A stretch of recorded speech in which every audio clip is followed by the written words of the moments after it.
Hey guys, my name's Ryan Dossey, and in today's video, I'm joined by Mike Claudio, who coaches contractors on how to scale and build profitable businesses. And I'm going to ask him what it's like working with investors. This is an episode you don't want to miss if you're struggling on the construction side. I often hear investors talk about contractors like they're the bane of their existence. Mike's going to walk through some common misconceptions and how to set up win-wins. Let's dive right in.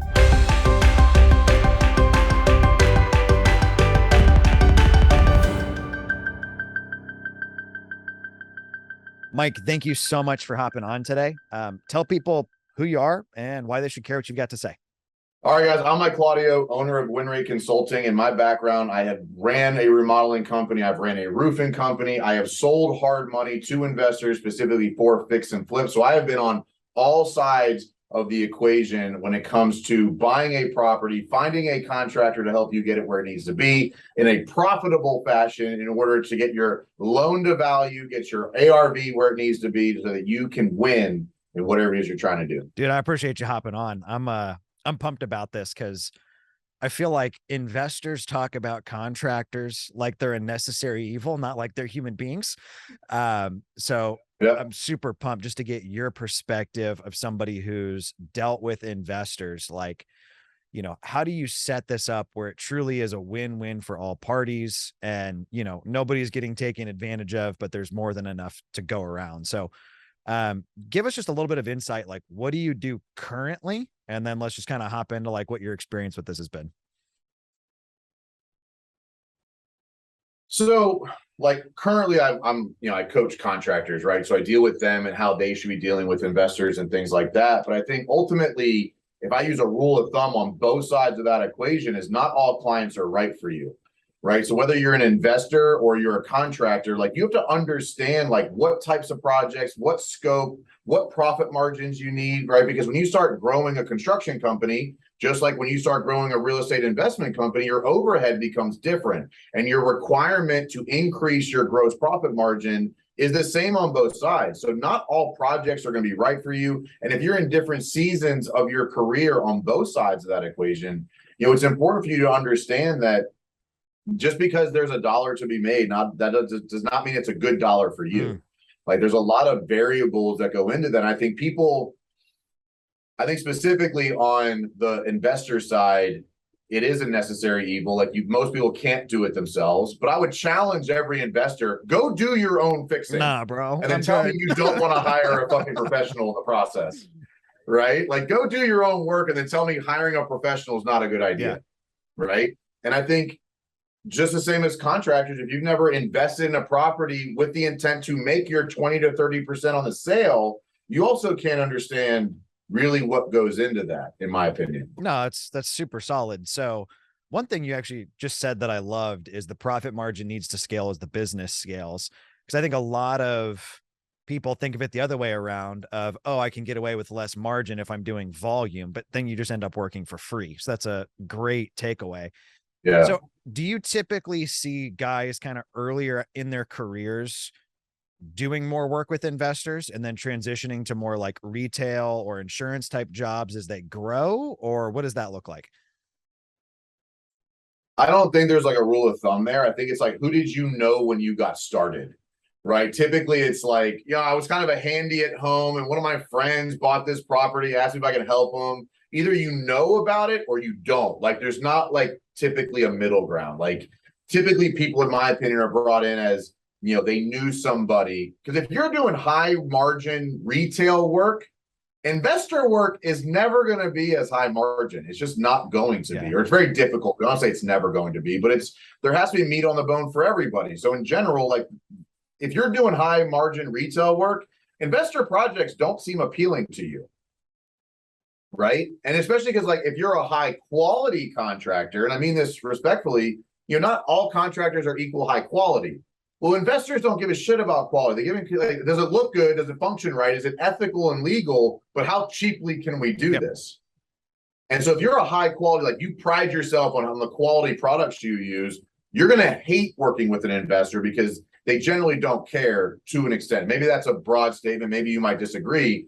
But like, you don't care if it's a $5,000 or $500 refrigerator. You know what I mean? Like, is there a refrigerator that looks good? Is it stainless steel? Does it match the other appliances? You know, the details is different. Yeah. And so sometimes it's the core values. What do you want to be? What do you want to be known for? Like, what types of projects do you want to operate in? And then what's the value in the reoccurring work from an investor? For some people, that's what it is. The problem is most people that I've seen get hurt on the contractor side, get into it on the investor side, and then get overbooked and overcommitted, and then realize they can't afford to hire anybody because they've been selling it like a job for themselves, an hourly rate. Yep. And then they can't scale. And then they're stuck between not having money and can't scale and can't hire anybody. And the contractor or the investor's pissed off because you're trying to raise prices on them. That's typically where I see. That was a long answer to your question, but I think there's either you're into it or you're not. I don't see a lot of people that blend both. No, and I think that's that scenario you just described. That's where the investors get hurt because they've budgeted X, they've bought the deal based off of this bid, and then their guy starts robbing Peter to pay Paul and like, well, maybe I'll just throw the materials for this one at this job, and then things aren't getting done. So I think that's, you know, scaling too quickly in either business is bad, but even scaling too quickly with like one investor or one contractor can also be bad. Cause if, you know, that investor runs out of money, you're not getting paid. If that contractor didn't budget or track things, your stuff's not getting finished.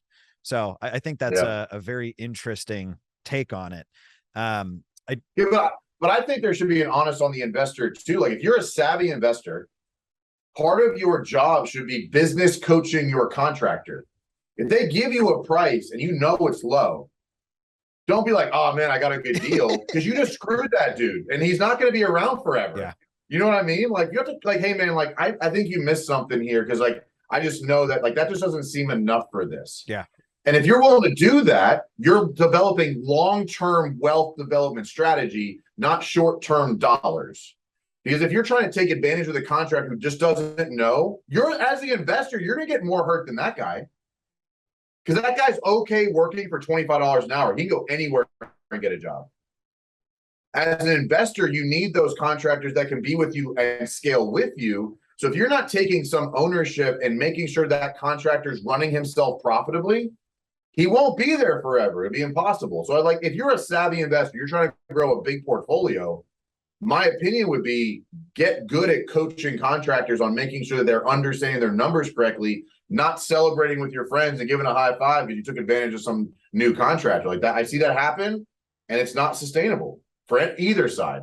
No, that's fascinating. I mean, we've definitely got the bids before that were like, you sure, bro? But all right, I'm going to take it. You know, I've never thought through it from the standpoint of like, hey, are you sure that this is a good idea for you? For people that haven't seen the podcast I did with you, I mean, we talked about, I made the dumb mistake in my early 20s of I was doing some work at cost to chase a revenue number, hit the revenue number, but made no money. And it's kind of that, like that same thing, right? Yeah. Of, you know, are you looking for somebody that's going to be around for multiple projects, or are you not? I mean, one of my first flips I ever did was with somebody that was like a new GC, which is always kind of a risk, right? Like, are they going to, this is going to be a good job or not? We got done with the place and they were like, hey, look, here's my receipts. I totally underbid this. Like, I'm out $10,000. And we were like, yeah, we'll make you whole. Like, I don't expect you to work for free. There was no change orders or anything. It was just, they were new and they, you know, we were new and they gave us a price and we were like, cool, you know, do the deal. So one question I've got, because one of the pieces of advice we give our guys is like, write your own scopes of work. Early on, I used to make the mistake. I'd grab a GC and I'd be like, hey, make it rent ready. What I learned, for some GCs, that's like, cool, you're not going to have doors or shower curtains or blinds, and like light bulbs aren't, like, you're getting something that's like, this is not rent ready. So one of the things we recommend is that our guys write their own scopes of like down to the room. This is what I'm wanting you to bid. That way, if I'm getting multiple bids, I know I'm comparing like to like. But from like the contract perspective, what are your thoughts on that? Like, you know, you're probably getting shopped around to a couple people, you know, what is What's it like So to be on the other end of that? what I would say, yeah, what I would say, like when I was working with investors, what I helped, because I would coach them too to make sure they were getting a deal that made sense too. Because if they run out of money or there's not enough meat on the bone, guess who's not getting paid? This guy, right? So I went coaching the other direction as well too. And it was, I want to see like, what is your finish requirements, right? Like I expect every room to be painted, all baseboards to be painted, all doors to be functional, new hardware here, blinds here, exterior paint. I want a new roof. Like, what are your minimum requirements to say it's where you want it to be, right? And because they don't know like the details, right? They don't know what that extra room of paint is going to cost, and like they're not supposed to. That's not their job. That's my job as a contractor. Yeah. So a lot of times I would help them develop a scope of minimum viable production so that they could get apples to apples comparison. And what I did is win the job because I was willing to be the expert for them. So I built the trust factor. Got it. Right. So if you're a contractor and I'm trying to earn your business long term, and you seem like an investor that's interested in a win-win-win scenario, there's enough meat on the bone on every project that everybody gets theirs, then I want to make you want to use me, knowing I'm not going to be the lowest price. So how do I become the most valuable? Well, become the most valuable in my experience has been who can educate you the best. If I'm the expert and you're the novice, and I can make you feel like I'm the expert, you're going to trust me more often than not. So I would come to the table with like, hey man, it clearly seems like you're new to this, right? Yeah, man. It's like one of my first ones. I'm like, all right, cool.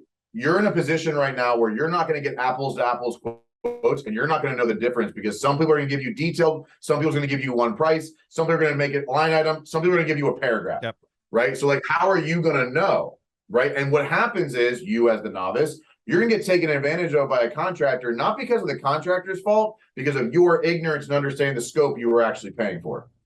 So here's some things to consider, or that you should structure, say, this is what I want every one of my deals. Because if you become an investor that has a high quality product on the back end, you'll get more opportunities because people want to work with you as well. So I would coach them, right? Bring them value, right? And like that separated me that's what made me a millionaire in today's environment as a coach, right? I'm good at bringing value and educating people, but I'm not the only contractor in the world that can do that.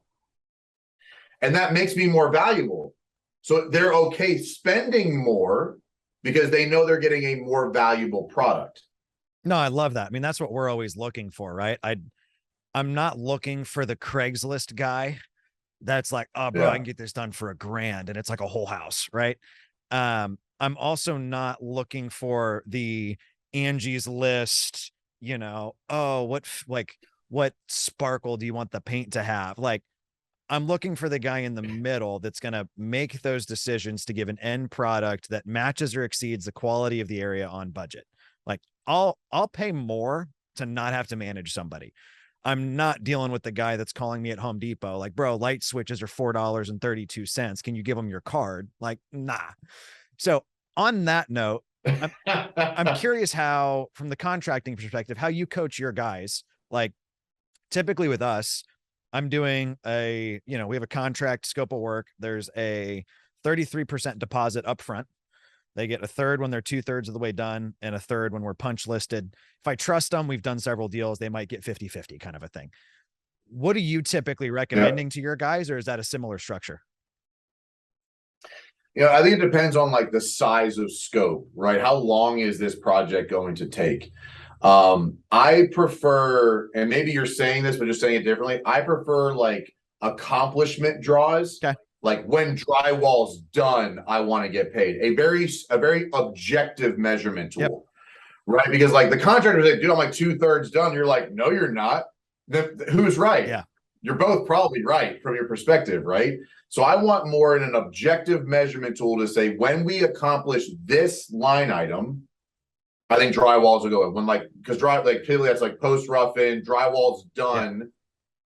All inspections are done on the rough ends. That's an accomplishment draw. Now everybody can agree drywall's done. Yep. So I like that as opposed to a percentage, because sometimes things will happen out of order once the project starts. Yeah. But there's still certain parts of the project that are still very expensive for the contractor, and they may not be 2/3 done with scope, but they're 2/3 done with value. Yep. right? Like the amount of money that's going to be spent on that project might be 2/3 of the way there. But if you look at if 1 through 10, they may not be 6 items done, right? Yeah. So I like the accomplishment based on like key transition points in a project. I'm a deposit for sure. 20, I'm normally like 20-25%. Okay. But really, like, is this a 1 week project or a 6-month project? Sure. Like, it comes down to that as well. If we're going to be there for a week, you're paying me 50%. Yeah. Because it's going to move so fast. I'm not pulling a draw on Wednesday. You know what I mean? And so, like, I'm probably a bigger percentage draw or deposit on shorter projects, smaller percentage draw on longer projects. And I'm a big fan. I don't know what your opinion is on this, but like, if the contractor is playing a major role in the design of the project, I think that should be an independent fee of the whole thing. Like, if you need my help for you to determine your scope, where I'm like the architect and the interior designer in the equation, I can help you do all that, and I can get you a final number from my subs, but I'm charging you for that. Yeah, that's an incredible amount of time spent. Agreed. And then you could take that plan and hire anybody with it. I hope you would hire me after creating it, but I want to charge for that. If you're a contractor, I am coaching right now, that if you want to give a ballpark quote or you want to give a one-time visit quote, that's fine. Don't charge for that. But if you're calling all your subs and getting pricing from suppliers and you're spending 5, 6, 7, 8 hours to develop a detailed estimate, I think you should be charging for that at this point. No, I agree. I mean, even that's one of the reasons why we write our own. It's like, hey, line item, go bid this, not come out, do all this work. And then I'm going to take the guy that's $400 less than you because I'm a cheapskate, right? It sounds, I was kind of curious. I mean, I had no expectation going into this, how this conversation would go, but it sounds like the contractor's pet peeves are the same as the investor's pet peeves. It's the guy who overpromises and underdelivers, or the guy that wants it all done fast and cheap, and that doesn't work. You're looking for that middle balance of like, hey, I want to make sure you did well on this place, and I want to make sure the contractor did well on it, which I think that's, it's kind of the old like win-win or no deal, right? I don't know about you guys as investors, but I've never seen this kind of dialogue with somebody who's deeply on the construction side of it. If you're getting value out of it, be sure to like the video and of course, subscribe to the channel. Let's get back to our chat.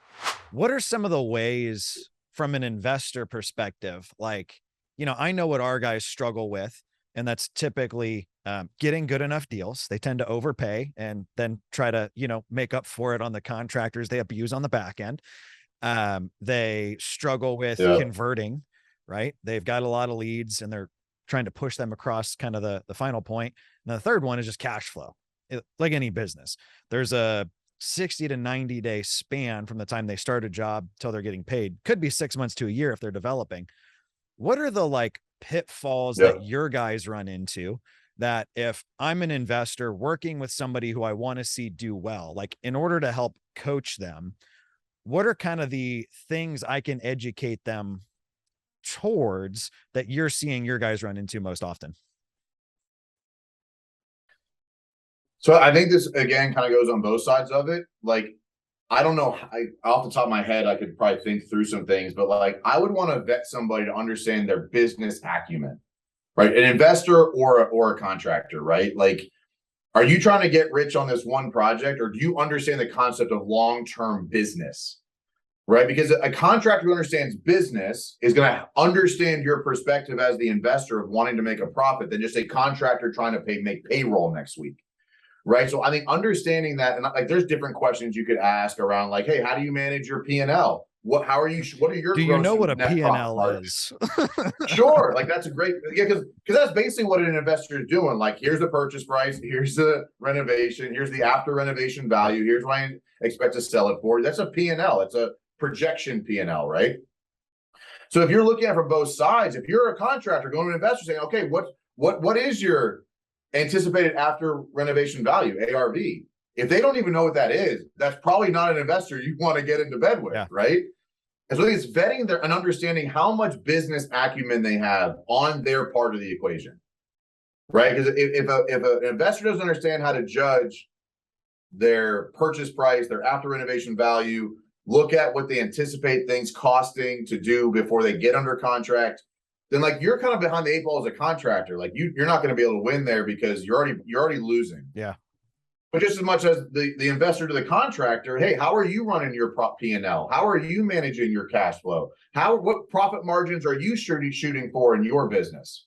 Do you think if they don't know, the average GC cool answering that question? If I'm like, no, but we're not looking for the average GC. We're looking for someone to get into bed with for the next 5 years. We all make a bunch of money. Right? Yeah. No, the average isn't, but like the average doesn't know, which means the average doesn't know how to price their shit on both sides of the equation, and which means average has a much higher risk profile. Interesting. So, but no, I mean, I can tell you right now on our client base, like if you were to ask them, like if you went to Sam right now saying like, what do you shoot for? Because I'm shooting for 42% gross, 15% net on all our projects. Yeah, I think there's a misconception. But now you understand that they understand the concept of profit, not just I need to make money this week.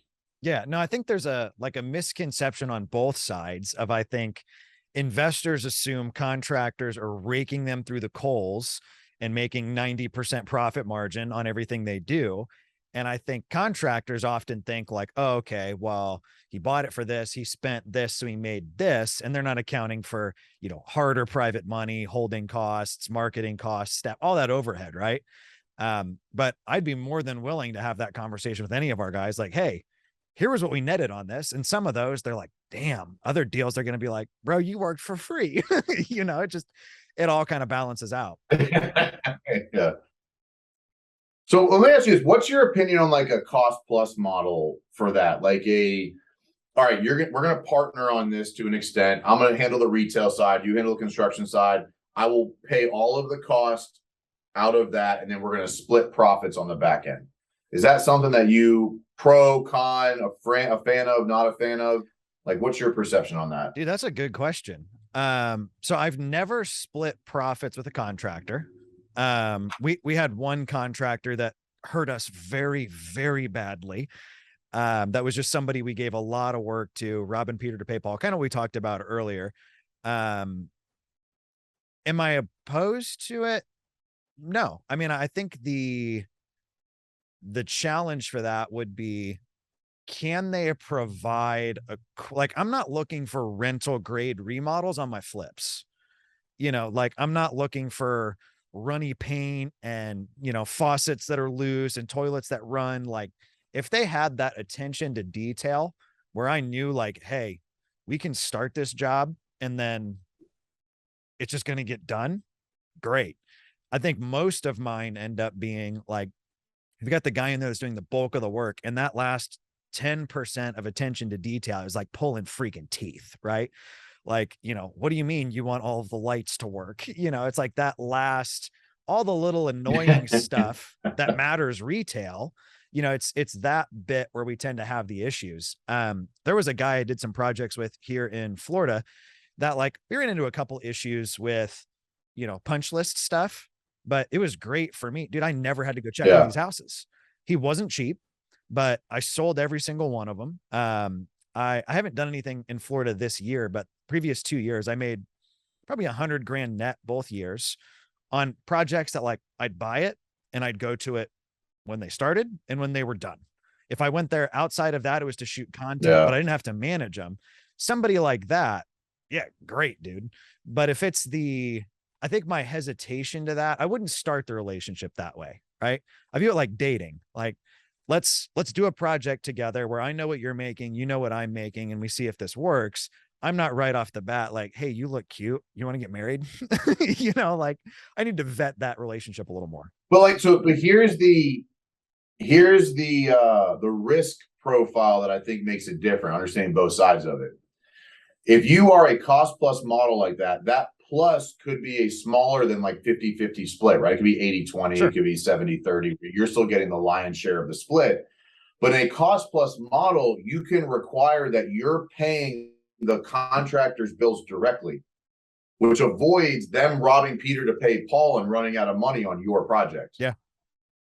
And so, their investment is their time, right? Their project management fees would be part of the plus. Yep. But now you're avoiding the risk of that person running off with your money because you're saying, hey, bring me the bills, I'll pay them. And then you'll get your profit once this project is completed effectively. So in that model, is the contractor waiting until the flip sells?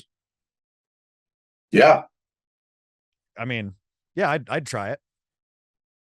I mean, if I'm looking at the contractor side, and I believe in myself, Yeah. and I believe that, like, hey, I'm looking at this project as a win for you, because it has to be a win for you for it to be a win for me. It protects both parties, which is why you need a business-focused individual. You can't do this with like $2 in a truck, right? It's like it wouldn't work in that environment. Yeah. It'd have to be somebody that you could trust. They understand the upside. You understand the upside. If the project goes well, they will make more than they would have by just charging their normal markup. But then you have a relationship now that is equally bought into the success of your project. That takes a lot of, I mean, there's still risk, right? There's never gonna be zero risk. But now that contractor is more apt to meet you with that project before you buy it. Yeah. That contract's more apt to be a part of the conversation to help you understand, is it a good deal or not? That different, not for everybody. But if I'm knowing me, I would take that route. So unrelated question I've got, like, if we've got an investor watching this, that's like, you know, I don't want to deal with the Craigslist guy. I can't afford the Angie's List guy. I guess, I mean, this kind of goes to how are you finding your clients? How are they going to find the business savvy, middle of the road guy? He's not going to be the cheapest. He's not going to be the most expensive, and quality is going to, you know, this isn't the guy that's hand scraping hardwoods, but quality is going to be solid. Like, how would you recommend from a contracting perspective? How do I go find that guy in my market? I mean, the short answer is it's difficult because those types of people typically are not social media focused. They probably don't have a great website. They're probably not as reachable. So like for personally, I think not enough investors do in-person networking in their local market. Agreed. Specifically at like a National Association Remodeling Industry, you know, or when a RIA event or chamber or something like that, where they're like learning people and understanding their personal values and their ability to show up and do what they say they're going to do and communicate well before hiring them. Like if you're like, oh my God, I need this paint to start in 2 weeks, let me go find somebody, you're already fucked because you're in a necessity environment as opposed to being able to vet people. But I think in general, and I think you probably operate by the same thing, not enough people operate with patience in this space. Like you're going to pay to learn some lessons on the beginning. So you might have to take a smaller margin on the first couple to learn, like get paid to learn. Maybe not as much as you would get paid when you're winning, but I don't think enough people are willing to pay their dues to an extent, i.e. going to network with local contractors to figure out who's real and who's not. Yeah. And if you can't make relationships because you suck as a human, you shouldn't be an investor. Yeah. It just doesn't work, right? And so it's not easy because those guys, those middle ground guys who really aren't trying to grow, just want to make a good living, not a great living. Like they just want to do good work and they want to have consistent opportunities, right? They're not going to have a huge online presence. Their website will either be dated or not there at all, but they're out there, the good old boy style guy. Like he's at the breakfast, he's having the coffees, but you want to go meet some contractors, go buy fucking biscuits at the local gas station every morning, right? Like that. You want to go find some high quality Hispanic help, go buy fried chicken every morning at the local gas station. It'll cost you a couple $100 and you'll get some high quality fucking people for a lunch. Yeah. How creative are you willing to be? If you're like, I'm gonna jump on Craigslist real quick, make 2 phone calls, I'll get this handled. You're ignorant. You're not understanding the game properly. We've definitely trolled, like, you know, the Home Depot at 6 a.m. Like if you're here buying materials, you're working, you know. It's kind of like someone's hiring. It's kind of like hiring though, right? Like if you're hiring because you need a heartbeat in a chair, you're going to get somebody awful versus like one of the things we do now, we're constantly recruiting. I have a pipeline of people for different roles that like, hey, I don't have a spot for you right now, but if one opens up, I'm going to call you. It's way better than going out on Indeed and looking for everybody that's pissed off at their current boss, right?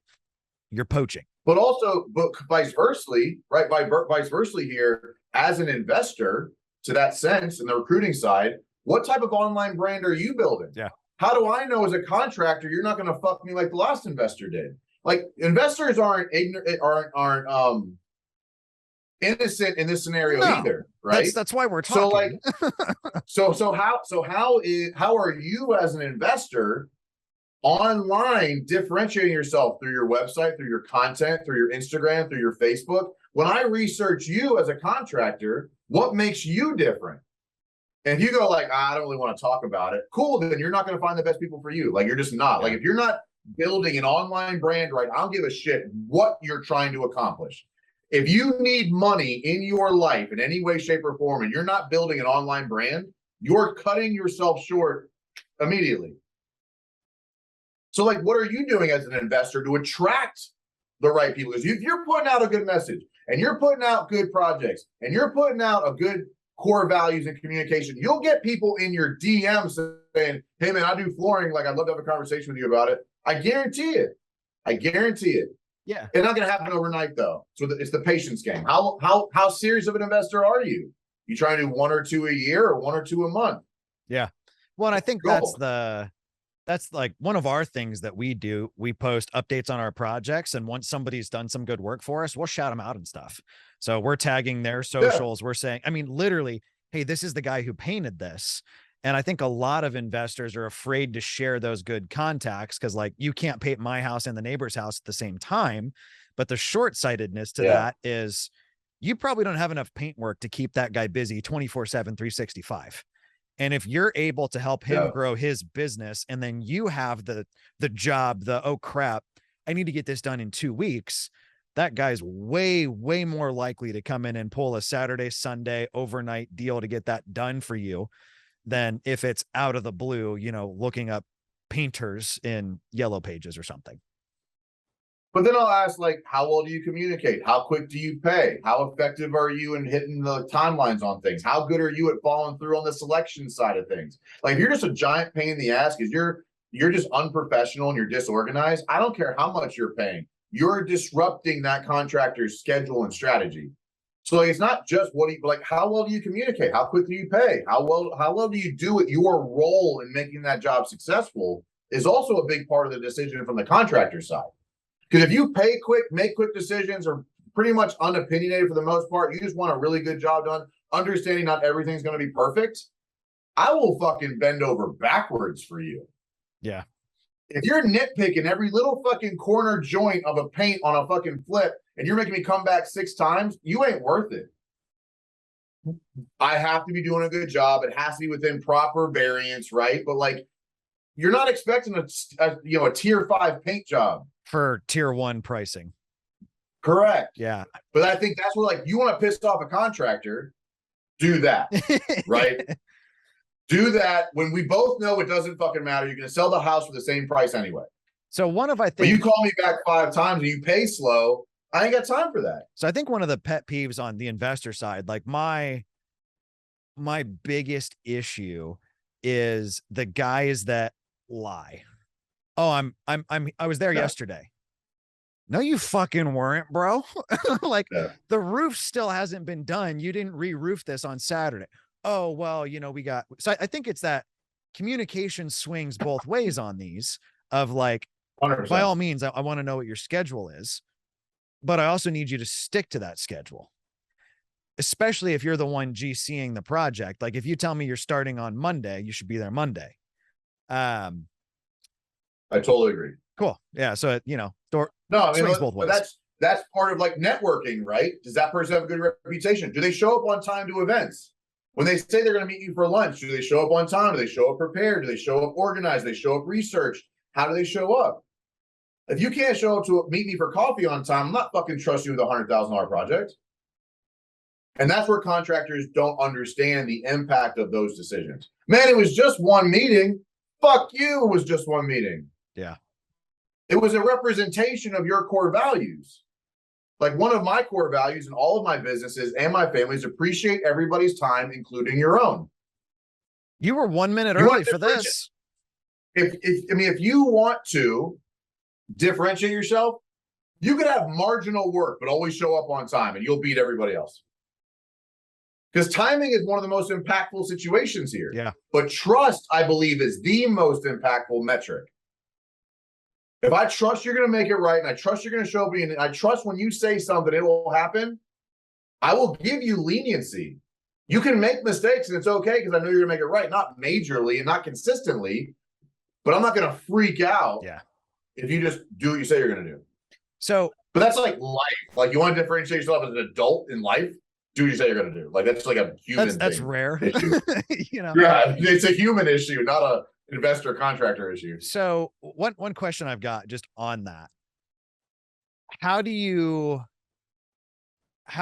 handle, or as a contractor, how would you want it handled if something was done just completely unacceptably, like standard wise? Like we had a flip we did that the guy was like, oh, bathroom's done. And there was literally a 1.5 inch slope in the tile along, like, and it was like, bro, no, like this doesn't work. Clearly they knew about it when it started and they tried to it's just good enough. I like keeping it, non-emotional, right? We don't have to have I've never seen a bathroom like this ever. You're the worst contractor ever. But like, how do you have that discussion and try to do it in a way that's professional? Because you are telling that contractor, hey, you're going to work for free to fix this because this isn't up to the standard. So I think that comes back to that like minimum viable production level. Like, we expect flush and plumb. I expect everything to be flush and plumb, right? And so like when that miter in that door jamb doesn't come together properly, you got that little gap or whatever, right? You can't just fill it with putty and call it good, right? There's only so big of a gap putty can fill. You know what I mean? Yep. And so like, hey, we agreed minimum viable production standard is flush and plumb. I expect absolutely like straight lines and tile. I expect the job site to be cleaned every day. I expect to not find cigarette butts on my projects. So I think that minimum viable production standard, that service level expectation that you said at the beginning, is how you're able to, hey man, look, I'm really big on setting objective standards, not subjective standards. Yeah. We both agreed this is the standard. Even if there's pictures, like this is what a tile job should look like. This is what door jams should look like. This is what I want my siding to look like, or whatever, right? Pick your poison here. Yeah. But that minimum viable production level is an objective standard that we both agreed to at the beginning. So it's not me telling you, I don't think you did a good enough job, because that's how you get into that friction, right? Yeah. You get defensive, you get emotional. It's, you agreed to this standard and we can both agree it's not there. It's like core values. You're basically shining a mirror on them, as opposed to, well, dude, you suck. This is terrible. Yeah. So like, and over time that list can expand. Like, I don't want any wobbly toilets. Well, you agreed, no wobbly toilets. Clink, clink, clink, clink, clink. It wobbles. It's not good enough, right? So I think like having minimum viable production standards that you expect on your projects, because to be fair to the contractor side, not all investors care as much about certain things. Yep. So what was okay for the last one, and they were like, yeah, man, like that's the way we did it last time. They were totally cool with it. I don't know what your problem is. Yep. No, like I have a different, and that comes in that expectation setting on the beginning. But I think as much as you can do to document your minimum viable production standards, because not everything's going to be like top of the line, right? Like, hey, I'm okay if this, or I'm okay if that. But like, doors and windows need to open and close. Should be a minimum viable production standard. You can't paint them shut. Right. Yeah. But like, hey, we both agree this, and you didn't follow the standard. And so that's how you hold them objectively, not subjectively. Because the minute it becomes subjective, it becomes my opinion versus yours. Yeah. And in that scenario, no one wins. Yeah. And then you likely lose that relationship if either party holds their ground on when they, like, their integrity says I'm right. Yep. And your integrity says you're right. And we're at a stalemate. That relationship is now dead. So there's not a desired outcome there. So I want to take as much of that emotional subjectivity out of the equation by creating an objective standard that we both agree to pre-project. No, it's solid. I've got one question for you here in closing, and this is just kind of a tool request if you've got one you recommend. If an investor's watching this, and let's say they're GCing their own places, so they're pulling in the subs, they've got 3, 4, 5 flips going. As a GC, like what tool, what software do you recommend to track where those projects are at, or is there one? Yeah, so Builder Trend is probably the most robust tool out there. It's also the most expensive. Okay. So I think it's a little overpriced right now. They've raised prices, but Builder Trend is going to be the most robust because you can track Gantt charts for yourself, for your subs. You can communicate with your subs. You can invoice. You can, upload pictures. Like, it's a very robust application that you can actually pull your sub base into. Okay. And most subs are used to dealing with Builder Trend. Like, if they do any type of level of production, they're used to dealing with Builder Trend. Okay. And so it's a good, but it's expensive. I think it's like $1,800 a month right now. Like, I think that's wild. Yeah, no, it's wildly overpriced. Yeah. But if you're a GC doing $15 million a year, yeah, you're not even right, noticing that. Yeah. Yeah, because you have like 5 or 6 project managers that are managing 100 different subs and 20 different projects. Like, it makes sense. But there's like Job Progress is a good one. Okay. Job Progress is a good one. Job Nimbus is a good one. But there's like literally thousands, right? So when I look at what software should be utilized, I like starting with, what do I want the software to do? Because more often than not, you're going to end up using like 10% of what the software is capable of. So what do I want the software to do for me? I want to be able to track pictures. I want to be able to communicate with my subs. I want to be able to build schedules. I want to be able to build draw schedules. I want to be able to invoice, whatever. Like, what do you want it to do for you? And then find the one that has the best value. But like Job Progress and Job Nimbus are both pretty good ones that I would recommend. If you're on the smaller side, like you're doing like basically like, we're going to slap some paint on this and flip it. You're not doing like, if it's a really, really short, you can just use like a Monday or an Asana or a ClickUp or something like that, right? Where it's not long form projects, but if you're managing 4 or 5 at a time, I would get one of these like production management tools, like a Job Nimbus, like a Job Progress. Builder Trend is going to be like the top of the top. That's the Cadillac of it, and they act like it. And but again, it's one of those things where it's like, it's so feature rich, you would never use all of it. Yeah. So like, what do you need? And then, what can it kind of expand with you? But those are ones that I've used. I've seen, Market's another one. Markate is what it's called. Markate. They're all similar, right? It's like, why can't one fucking person come up with a CRM that works right? Like, why do I need 27 different things? But they all operate a little bit differently with some similarities, but you got to figure out, like, what do I want this software to do for me? What problem am I trying to solve with this platform? And then find the most valuable, cost-effective way to do that. Awesome, dude. This was solid. This exceeded my expectations for where I was hoping we would go with this. If anybody is watching this and they're a contractor that realizes their business acumen isn't quite there and they'd like to treat this more seriously, where do they go to potentially work with you? So if you just go to MikeClaudio.com, that will give you access to all the different stuff. If you're on YouTube right now, Mike Claudio on YouTube. If you're podcasting, if you're listening to this on a podcast, the Big Stud Podcast is my podcast. But if you go to MikeClaudio.com, that'll get you access to all the different avenues. Awesome, Mike. Thank you for hopping on, man. This was super great. I mean, I know I've got notes.